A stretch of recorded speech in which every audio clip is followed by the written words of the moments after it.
Madame le maire, permettez-moi tout d'abord de vous adresser mes félicitations toutes républicaines pour cette victoire, pour cette élection. Vous avez commencé votre propos par une citation, permettez-moi d'en faire autant. Elle s'adressera en particulier à celles et ceux qui se prétendent encore de droite. À cela, je leur dis à nouveau, on peut tout faire avec une baïonnette, sauf s'asseoir dessus.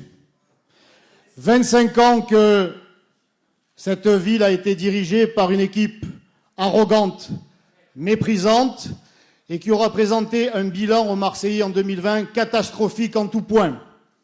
Une insécurité généralisée, que cela soit physique, économique, sociale, sécuritaire et identitaire. Le désastre est total. À ce désastre-là, un désastre politique et démocratique est venu s'ajouter pendant cette campagne électorale. Nous avons dû subir une campagne de la part de celle qui aura été le plus grand diviseur de cette ville, puisqu'elle n'aura même pas réussi à rassembler sa famille politique, faisant preuve là aussi de mépris face à celui qui était pourtant son ami pendant de longues années, et insultant par là même de nombreux électeurs. Ce mépris a conduit à un chaos, ou sinon à un chaos, en tout cas à une déroute électorale que M. Tessier a tenté, dans un dernier élan de négociation, de marchander dans les derniers jours, les dernières heures, les heures de la nuit, à essayer de sauver les meubles, prouvant une fois de plus qu'il ne s'agissait pas d'intérêt des Marseillais, mais de l'intérêt de quelques-uns, de préserver des carrières sans répondre aux attentes des Marseillais. Eh bien, rien n'y aura fait.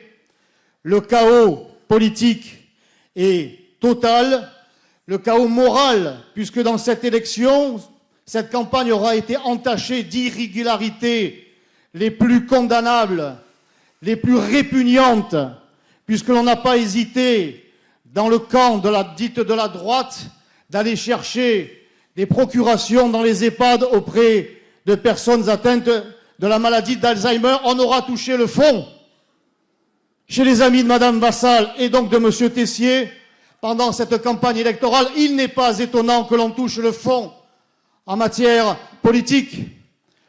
Nous, au Rassemblement national, nous avons tendu la main. Nous avons tendu la main avec un pacte marseillais. Nous n'avons pas demandé de place.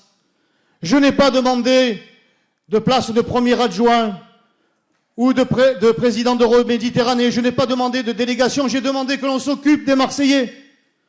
J'ai demandé qu'on les protège sur le plan sanitaire, sécuritaire, environnemental. C'est tout ce que j'ai demandé, que l'on pense au peuple marseillais.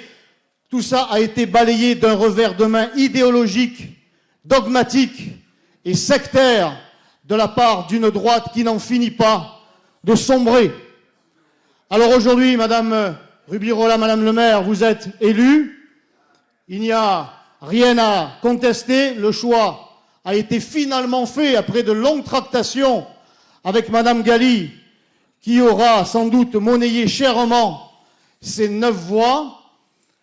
Madame Galli qui est loin de représenter quand même le renouveau que vous appelez de vos voeux, mais que vous avez pourtant accepté, car en matière de clientélisme, en matière de communautarisme et en matière de soutien à un parti politique étranger, eh bien Madame Galli se pose là en une héritière de ce vieux système, de ce vieux monde qui aujourd'hui est là, mais en pire. Alors moi je dis aux Marseillais que nous ne les abandonnerons pas, que nous resterons fidèles, que nous avons une fois de plus, je l'ai dit, tenté de sauver Marseille de cette catastrophe, de ce désastre annoncé dans tous les domaines. Nous avons entendu quel est votre programme, Madame le maire, faire de Marseille une ville accueillante pour les migrants, faire de cette ville un véritable chaos fiscal, faire de cette ville un enfer pour tous ceux qui sont attachés à la sécurité et à leur identité.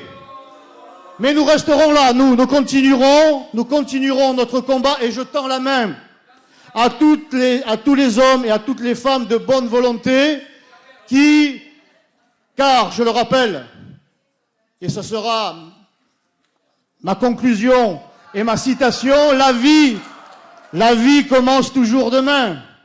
La vie commence toujours demain, et les élus et les militants, les hommes et les femmes du Rassemblement national, du Rassemblement des patriotes marseillais seront là pour servir Marseille, et non pas servir un clan, servir quelques ambitions personnelles. Nous sommes au service, nous avons toujours été au service des Marseillais, et nous continuerons à l'être.